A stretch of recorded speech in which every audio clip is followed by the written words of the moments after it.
25 सितंबर है और अभीपुर थाना कांड संख्या 75/2023 राकेश सिंह की हत्या होती है। और ये केस जब सुर्खियों में आ जाता है जब भगवा क्रांति के नाम से समाज सेवी का चोला पहने हुए कुणाल कुमार सिंह का नाम पहले प्राथमिकी में उसका नाम दर्ज हो जाता है। गौतम कृष्णा का नाम दर्ज होता है, 3 लोगों का नाम दर्ज होता है, फिर शूटर का नाम जो है आता है, कौन कौन किसने गोली मारा है, कस्सू, सद्दाम और इम्तियाज और एक व्यक्ति और है। 4 व्यक्ति इस मामले में फरार बताए जा रहे हैं। 3 व्यक्ति की गिरफ्तारी हो गई है। तीसरे व्यक्ति एक शूटर को मोहम्मद शहनशाह अंसारी को आज पुलिस ने एक हथियार के साथ, एक मास्केट के साथ हबीबपुर पुलिस इंस्पेक्टर कृपा सागर ने गिरफ्तार किया है। और सिटी एसपी अजय कुमार चौधरी ने इस संबंध में एक प्रेस वार्ता की है। अब देखिए, टिंकू मियां की गिरफ्तारी के बाद टिंकू मियां ने जो पुलिस को अपना बयान दिया है और बताया है किस तरह पिता की हत्या होने के बाद पूरा परिवार कोलकाता में जाकर रहने लगा था और किस तरह टिंकू मियां अपराध की दुनिया में आया, पुलिस को सारी कहानी बताता है। और कन्ना किताब के बिजनेस को लेकर जो रंगदारी की वसूली की बात सामने आई है वह पुलिस को बताता है। और जुआ बंगाल में वह बड़ा जुआ का फर्ज चलाता था और लमसम उसे रोज 4,000-5,000 रुपये उस जुआ के फर्ज से मिलते थे। तो बताया जाता है, कई अंदरूनी लोग बताते हैं, बड़े बड़े लोग बताते हैं, ये चर्चा है अपराध जगत में कि पहले जो आर्थिक स्थिति थी टिंकू मियां की, जो मजबूत आर्थिक स्थिति थी, लेकिन पुत्र की गिरफ्तारी के बाद टिंकू मियां, जो कि एक पिता जब कमजोर पड़ता है पैसे से नहीं, जब उसका पुत्र जेल चला जाता है, टिंकू मियां का पुत्र फैजान हथियार के साथ जेल जाता है और टिंकू मियां के मन में कहीं न कहीं आ जाता है कि मेरी गलती के कारण मेरा पुत्र जेल गया है। बताया जाता है कि उसका पुत्र फिलहाल जमानत पर बाहर आ गया है और टिंकू मियां जेल की सलाखों के पीछे जा चुका है। राणा मियां की चर्चा होने लगी है। राणा मियां के बड़े बड़े शुभचिंतक कहते हैं, जो किसी न किसी रूप में ये चर्चा है अपराध की दुनिया में कि राणा मियां इस दुनिया में नहीं है। लेकिन सच्चाई पर विश्वास करें तो झारखंड का एक महत्वपूर्ण गांव और कस्बा जहां राणा मियां अपने पुराने कुछ लोगों के साथ झारखंड के एक कस्बा, एक गांव में वह रह रहा है। राणा मियां की मरने की अफवाह बिहार पुलिस महकमे में, पत्रकारों में और जमानत पर छूटे अपराधियों में बहुत फैलाई गई।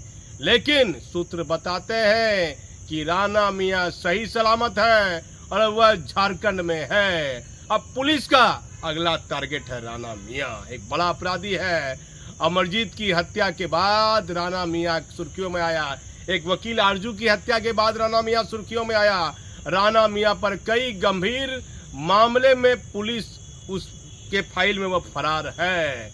अब टिंकू मियां जेल के सलाखों के पीछे चला जाता है और अभीपुर में एक प्रॉपर्टी डीलर की हत्या होती है राकेश सिंह की। उस मामले में कुणाल सिंह फरार है, कस्सो फरार है, इम्तियाज फरार है और एक व्यक्ति और फरार है। कुल मिलाकर 4 व्यक्ति इस मामले में फरार चल रहे हैं। सद्दाम, चौथा व्यक्ति का नाम है सद्दाम, कुणाल सिंह, कस्सो और इम्तियाज, ये 4 लोग अभी भी राकेश सिंह की हत्या में फरार है। 3 लोगों की गिरफ्तारी हुई है। गौतम कृष्णा हत्या के तुरंत बाद गिरफ्तार होता है, उसके बाद एक टार्जन गिरफ्तार होता है शूटर, फिर तीसरा शूटर शहनशाह अब गिरफ्तार होता है। कुणाल सिंह की मुश्किलें बढ़ेगी क्योंकि सीनियर एसपी ने मन बना लिया है कि हत्या जैसे गंभीर मामले में जो भी अभियुक्त फरार हैं, यदि उनकी गिरफ्तारी नहीं होती है तो इश्तिहार साटने के बाद पुलिस कुर्की जब्ती की कार्रवाई करेगी। आनंद कुमार ने, सिटी डीएसपी ने कई बार मेरे चैनल पर यह बयान दिया है कि हर हाल में 75/2023 में हत्या में शामिल अभियुक्तों की गिरफ्तारी होगी। अब खबर है, डीजीपी साहब ध्यान दीजिएगा, खबर है एक सूबेदार के बारे में। कोई सूबेदार है और वो बड़ा गलत काम महिला पुलिस के साथ कर रहा है। उसके कुछ महत्वपूर्ण दस्तावेज, कुछ महत्वपूर्ण जानकारी हमारे पास में है और एक एडीजी की केंद्रीय प्रतिनियुक्ति जाने की चर्चा आ गई है कि वह किसी समय भी केंद्रीय प्रतिनियुक्ति जा सकते हैं और बिहार में पुलिस हेडक्वार्टर में एक एडीजी का तबादला भी हो सकता है, लेकिन ऐसी कोई चर्चा नहीं है। लेकिन विशिष्ट सूत्र बताते हैं कि एडीजी रैंक के 1 या 2 बड़े पुलिस अफसर का तबादला हो सकता है। अब सिटी डीएसपी अजय कुमार चौधरी क्या कह रहे हैं राकेश सिंह की हत्या के मामले में, क्या प्रेस वार्ता की है। साथ में इंस्पेक्टर कृपा सागर बैठे हुए हैं, एक दरोगा है वो पीछे में है और जो हथियार बरामद हुआ है शहंशाह के पास में वह हथियार भी है। अब शहंशाह की गिरफ्तारी के बाद पुलिस के पास जो फोटो है वो फोटो भी आप हमारे चैनल पर देखिएगा। लेकिन पुलिस महकमे की कई महत्वपूर्ण ताजा है, कई पुलिसकर्मी मांग कर रहे हैं।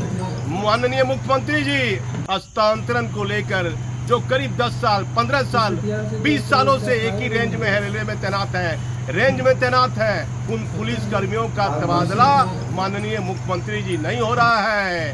लगातार त्योहार पर त्योहार अब आएगा, दुर्गा पूजा, काली पूजा, छठ पूजा, लेकिन जीपी साहब ने जब पदभार ग्रहण किया था RS भट्टी ने, तो पुलिस कर्मियों ने ये उम्मीद लगाई थी कि 15 साल 16 साल से एक ही रेंज में जो पुलिसकर्मी जमे हैं उनका तबादला नए डीजीपी RS भट्टी के पदभार संभालने के बाद होगा। लेकिन 9 महीने के बाद RS भट्टी साहब सिर्फ अपनी कार्यशैली को लेकर चर्चा में रहे। 9 महीने के दौरान उनको 1 घंटा समय नहीं मिलता है बिहार की आम जनता से जनसंवाद करने का। बिहार के मुख्यमंत्री जनसंवाद कर रहे हैं, लेकिन बिहार के डीजीपी और बड़ा नाम है, बड़ी बड़ी जांच एजेंसी में, सीबीआई में, आईबी में भट्टी का बड़ा नाम है भट्टी साहब का। लेकिन भट्टी साहब कार्यशैली में बदलाव लाइए, बिहार की आम जनता से मिलिए। आप हमारे चैनल पर बने रहिए। मैं भागलपुर से दीपक नौरंगी।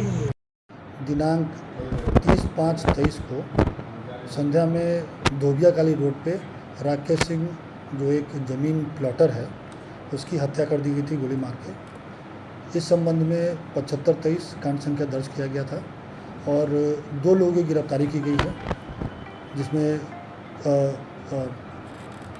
एक टार्जन की जो मेन शूटर है टार्जन, उसकी गिरफ्तारी की गई थी और घटना के दिन ही गौतम कृष्णा की भी गिरफ्तारी की गई थी जो नामजद अभियुक्त है। और बाकी जो शूटर्स हैं और बाकी जो नामजद अभियुक्त है उसकी लगातार गिरफ्तारी हेतु छापामारी की जा रही है। कल दिनांक 24 सितंबर को ये सूचना मिली कि एक और शूटर जो शूटर के साथ था मोहम्मद शहंशाह, इसकी सूचना गुप्त सूचना मिली थी। तो एसपी सर के निर्देशन पे एक टीम बनाई गई, त्वरित टीम बनाई गई, जिसका नेतृत्व इंस्पेक्टर सह थानाध्यक्ष हबीबपुर कृपा सागर जी कर रहे थे। साथ में डीआई टीम के प्रमोद साहब भी हैं और प्रभाकर सब इंस्पेक्टर है और डीआई की टीम थी। इनके द्वारा त्वरित कार्रवाई करते हुए मोहम्मद शहंशाह को मुअज्जम चौक हबीबपुर थाना क्षेत्र से अवैध हथियार के साथ गिरफ्तार किया गया है और उसके द्वारा इस घटना में अपनी संलिप्तता को भी स्वीकार किया गया है। जो हथियार बरामद हुआ है उसके लिए अलग से कांड दर्ज किया गया है और जो गिरफ्तारी हुई है इसको न्यायिक हिरासत में भेजा जा रहा है। हत्या का कारण क्या? हत्या का कारण पूर्व में भी उल्लेख किया जा चुका है। ये ज़मीन का मामला था, इसमें ज़मीन का जो कुछ बकाया था, ज़मीन की बिक्री हुई थी, उस बकाया राशि को लेकर विवाद था, जिसमें जो कुणाल सिंह है उसके साथ सद्दाम रहता है, उसके माध्यम से इसका एक डील हुआ था। उस डील में लोगों को पैसे देने की बात हुई थी, जो पूर्व में भी इसका पूरा विस्तृत जानकारी आप लोगों को दिया गया है। सद्दा इनके द्वारा जो भी गिरफ्तारी हुई है उसमें भी इस बात का सपोर्ट किया गया कि हाँ 5 लाख दे करके बुलाया गया था कि 5 लाख उसको दिया जाएगा राकेश को, और इस तरह से बुला करके सब लोग के द्वारा मिलकर इसकी हत्या कर दी गई थी।